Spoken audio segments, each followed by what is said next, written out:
Hey guys, welcome back. This is vlog number 8.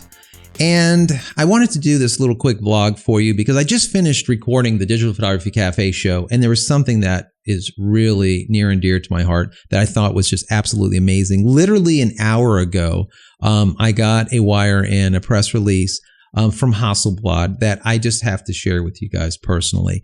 And it's unbelievable. Now, let me preface this whole thing with so many camera companies out there have been sticking to the idea of smaller sensors, smaller cameras, it's good enough, and then doing all of this back-end algorithm to try to get little tiny like micro four thirds pixels to look good. Now, if you've followed me for the last 5-6 years online, maybe even 10, if you guys have been around that long with me, I've always said bigger pixels, not megapixels, bigger pixels is what we need. This is what we want. Big pixels that later on, once it gets into the camera, you can pick and choose what you like. When you take a micro four thirds or even an APS-C sensor where you're getting all of these pixels and you're smashing like 24, 30 megapixels onto this small sensor, you end up with a lot of noise. You have to do these crazy algorithms to try to get these things to look good, to fix, quote unquote. Whereas if you take a large sensor and just dump a ton of light on it and have literally pixels that are 4 or 5 times the size, it's a much easier time of it to get a good photo out of it. Number one. And number two, you get a ton of light. The depth of field is absolutely luscious, okay, on a medium format camera. That's why when I shoot fashion, I'm always bringing in Hasselblads, right? Not because it's Hassi, because it's medium format. The lenses are unbelievably sharp. They're huge, and the depth of field is just amazing. And the amount of resolution that you get out of those medium format cameras in comparison to even a full frame is literally night and day. And when you're doing, let's say, a magazine, and you need to be able to do a lot of manipulations and corrections and twisting and turning and pulling and pushing, the more megapixels that you have, good megapixels, the more resolution that you have, right? The more you can play and still allow that picture to look good. And I've done tests probably about 4 or 5 years ago shooting a fashion show. Actually, it was a fashion shoot for a designer, a dress designer. And I shot a Canon 5D and I shot the Hassi, and I showed an example of the two images. And like I said, there is no comparison. There's none. So now, literally an hour ago, Hasselblad says, listen, we're going to introduce the very first medium format mirrorless camera. And I was like, my jaw dropped. This is what I've been looking for forever. And I'm sure this is a lot of you that understand how the sensors work, and large sensors are much better for a lot of things. Will say the exact same thing. Now, what's interesting here is the name. They call it the X1D. Now, this is my Canon 1D. And this was like the beginning of it all for me, right? This is a professional camera. It's a 1D. It's the very first 1D to come out. It was $8,000, right around, a little bit over $8,000. And it shot a whopping 4.2, 4.3 megapixels, right? About like less than your iPhone. So, but this was amazing. It was revolutionary. So this was the 1D, the Canon 1D. Now the X1D from Hassi is, to me, another revolution. This is going to be a revolution. It is going to be shooting 50 megapixels, mirrorless, right? With that just huge medium format sensor in there. I am stoked. I am so excited. This is something that literally, once it becomes available, I can see it becoming like just that revolution. That what takes all these other companies into that space of larger and larger sensors. Because I know that if Hassi goes and releases this, when they do, we don't have a date as of yet, but let's say it's a month or two away. I know, and I promise you guys, Sony will be right around the corner making their, let's say, Sony Alpha A8, let's call it, that will be medium format. And I am excited for it. If this is $8,000, let's say for this X1D, you're looking at probably within about 2 years, it'll probably be like about $4,000. And that makes sense. That's about what happened with the Canon 1D, the exact same thing.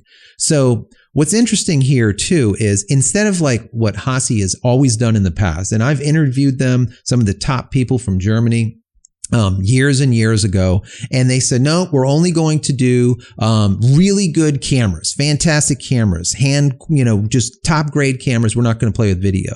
Well, with this camera, they're ticking right down all of the checkbox that I need to be ticked on. Number one, they're going to be offering HD video. Absolutely fantastic. They're putting in USB 3. They're doing the HDMI out. They're doing audio in and out so you can do video just unbelievably. They're also going to be having a Wi-Fi connection, which is built in. They've never had that. I mean, that's like revolutionary, right, for them. GPS will be built in also. Wow. Dual SD cards. Fantastic. I mean, tick after tick after tick. They're just knocking them out. They're saying that you'll be able to use some of their H system lenses on it. Now, bear in mind, the lenses for Hassis are extremely expensive. The glass is huge. It needs to be huge to bring in all that light, right, onto that just immense sensor. So they're saying that you'll be able to use, I think it's like 12 lenses from the H system. They're going to be introducing also lenses that are specific to the camera, which I'm sure once they release the camera, they will have to do. This is not a cheap system, but this is a revolution. I think this is going to get folks like Panasonic that if you talk with them, they'll tell you and they'll swear up and down how, a Micro Four Third or an APS-C is good enough. It's enough. We can do what we need to do with it. I mean, as of today, yeah, maybe it's good enough if you want to go and just have a ton of algorithms on the backside working on, distortion, working on noise problems, working on moire, working on all of these issues in comparison to bringing in data that's on a large, just immense medium format, and then being able to take, a look at pixels that are literally, let's say, an inch size in comparison to a dot, the pinhead size. The amount of data that you get out of it is just unbelievable. And having the ability to go and just throw away pixels or mush them around as you want because they are so big is just unbelievable. So anyways, guys, I wanted to bring this to your attention because I wanted to kind of make a prediction also that once this camera hits the market, Sony will be right around the corner producing a medium format mirrorless camera. I guarantee you guys. And then we're going to see other companies like Canon, Nikon, Olympus, Panasonic slowly start migrating into larger sensors.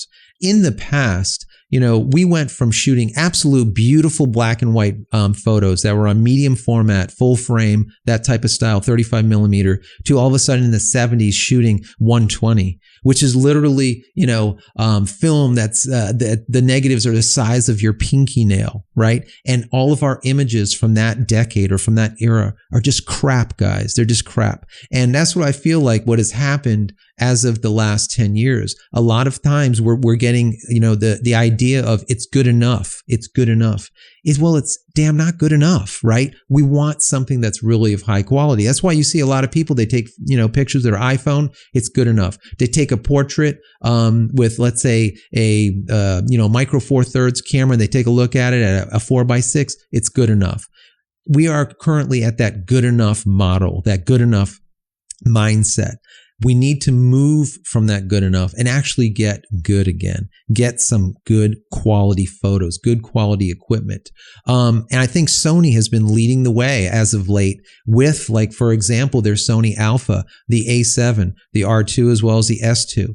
Unbelievable. They are, once again, also that revolution, mirrorless on full frame. Then you see companies like Canon. They're, stumbling around, tripping on their shoelaces, not coming up with really anything on the mirrorless side of value, right? I would predict that when they see this come out and start seeing, once Sony puts out that medium format, they're going to understand how far behind the 8 ball they are. So anyways, not to discuss the other companies, bringing it back into Hasselblad.